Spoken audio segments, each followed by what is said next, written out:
Get Warrior Tough. Mental Training 101 with Andrew Wittman and Dutch Coleman. And now back to Andrew and Dutch. All right, we're back at it. Andrew and Dutch, Dutch and Andrew. We're talking about hormones, how the machine works, and separating the winners from the losers.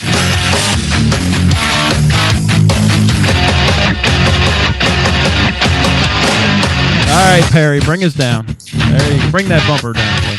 I'd love to hear it play, but we got to get going. All right. Come on, bring it all the way down. There we go. All right, so hey, Dutch. So the good news is that we are in control of however we want to direct our hormones. That's the good news.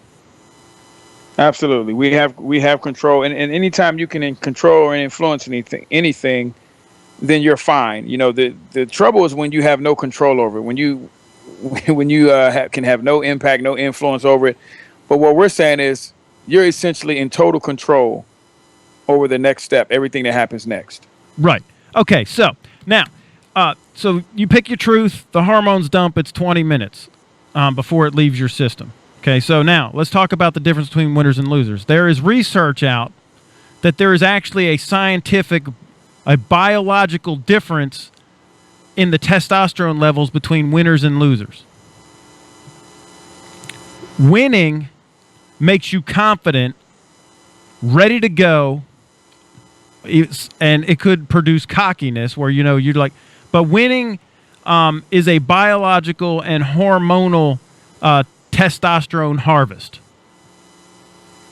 There's been dozens of researchers have studied the biological effects of what actually happened to people when they win. And this is taken from an article called The Two Hormones Divide Winners and Losers by Camille Sweeney out of theobserver.com. Camille says that dozens of researchers have studied the biological effects of what actually happens to people when they win. A tennis player who beats their opponent, a chess master who checkmates their rival, even stockbrokers or traders who outwit the markets, massive amounts of testosterone. Up to, Dutch, you ready? Buckle up for this. Up to the spike when you win, 1,000% of testosterone you had in your body before you won. Wow. They call it the winner effect. And the interesting thing is that this testosterone-infused mentality, what it does is it perpetuates a spiraling cycle of victory upon victory. Winning begets winning, which we already know that, right? You've heard that before, that victory begets victory.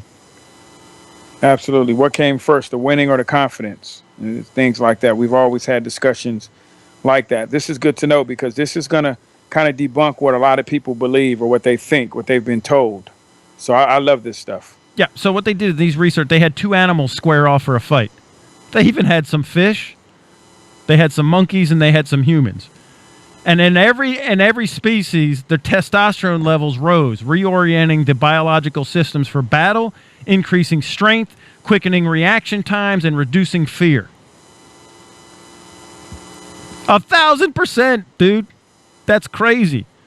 Now, you know what happened to the losers? The opposite. The opposite. Their T levels plummeted by 1,000%. And then the next time they faced off, guess who's going to win? You already know who's going to win. Because winners win and losers do what? Lose. Yeah, and that's why. There's biology behind it now. And this is more apparent if you think about it in everyday life. As you walk around, as you deal with people who are in the constant state of losing, these people in your life, they're pessimistic. They know they didn't get the deal the last time, so they feel some type of way, so they don't think they're going to get it this time.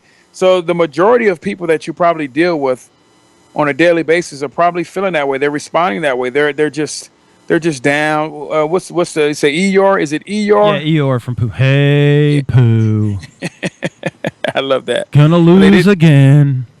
Nothing's going right.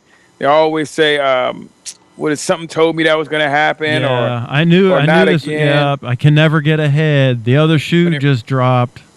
When it rains, it pours. When it rains, it pours. Statements. Oh, yeah. And so we see these things manifest themselves in our lives, and then we also see the other side. And I'm gonna let you go ahead and continue because there's the other side of people who we don't see that in. So go ahead, keep it rolling. All right. So that's what happens. So you get on these tracks Now, the problem is when you get out of balance and you do not use honest assessments and objective reality, and you think of yourself more highly than you ought, because when you win, you start to get cocky, because winning begets winning, and pretty soon you start to believe your own press and drink your own Kool-Aid, and that's where this testosterone continues to rise past the level where you take foolish risks.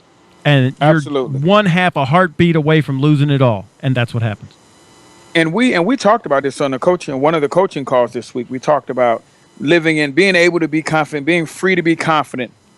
But the confidence that we were speaking of is confidence that's rooted in real things, that's rooted in fact, that's rooted in your performance, rooted in your abilities, not being ashamed to be confident about those things, because the world teaches us to be modest and all those other good things that sound good, but we need to act in what we know is real. And when we're high performers and we know we've done the homework, we've put the work in, then we ought to be confident about the outcome and what's impending. So we don't live in that world of sadness and pessimism and all those things. So and unsure. It's if you're unsure. Right. And so I love, there's a saying that says that a double-minded person receives nothing. Absolutely. Oh man, that's beautiful. And so when you cross that line where it's no longer confidence, it's usually based in stuff that's not real. You've gone way too far. You've crossed that line. Didn't do your prep time, or you start believing, I don't know, I'm not sure. You're only confident. You're only confident based on the past of what just happened, and that's it. Not any process that made you get that past victory. You're not confident in that process. You're confident in the victory alone. So you show up again, and you hadn't done any additional work, because all you're doing is living off that past and not a process. Right, and it could have been a fluke. You might have just got lucky, or the other person had a bad day. But if you can't duplicate it, there's no way you could be confident going into the next one. Absolutely. Now I've seen this, Dutch. I've seen this in corporate, and I've seen it, like, I'll say it like this with sales reps, where they'll get lucky on one or two calls right at the beginning, and they'll close a decent sized deal, and then they act like, yeah, I rock, and then you haven't shown me anything yet. You got one or two good deals. You got to show me a track record, man. Could you duplicate that? Or did you just catch somebody at the right time? And that's what happens. And they'll get hired based on that, or they'll act like they're, in the top tier or whatever. And then real life hits them. They get that cocky thing. And then what happens? See, the other side of this, after you lose, it's not just that the testosterone drops off. That's not the only thing happens, Dutch. You want to know what else happens? Yes. There's a spike in the hormone called cortisol. Do you know what cortisol does? Only because I did the research, but before that, no. Cortisol is like the anti-testosterone. It'll turn, this is the stress hormone, right? This is the thing that'll make you panic. It will turn you into an irrational pessimist, where like Eeyore, oh, nothing good will happen to me.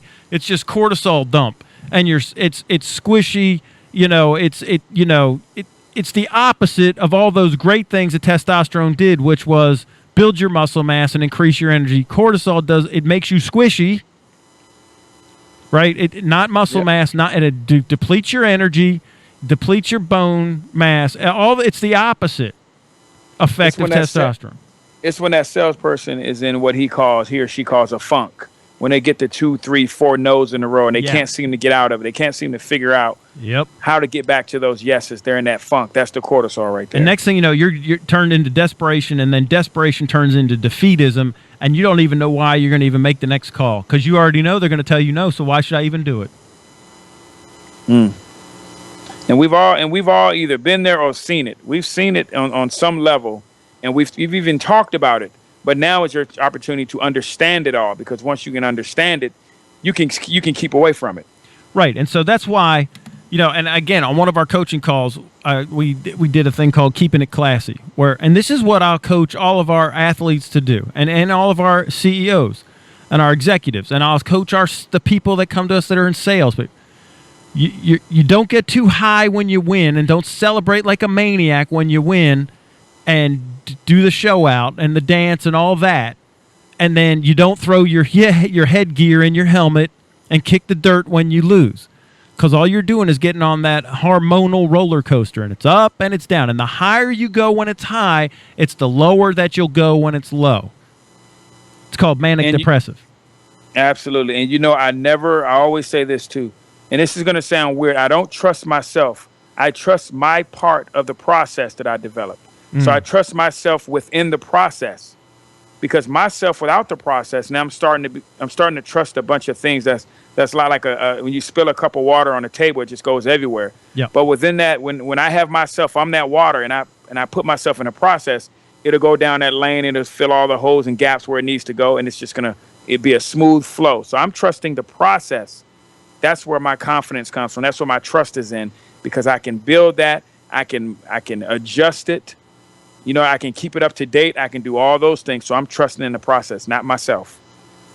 Yeah, and that's what because you don't even have to believe, what you're doing. You just got to, like you said, trust the process. Borrow my belief, because all of our processes are built in science, and they're tried and they're true.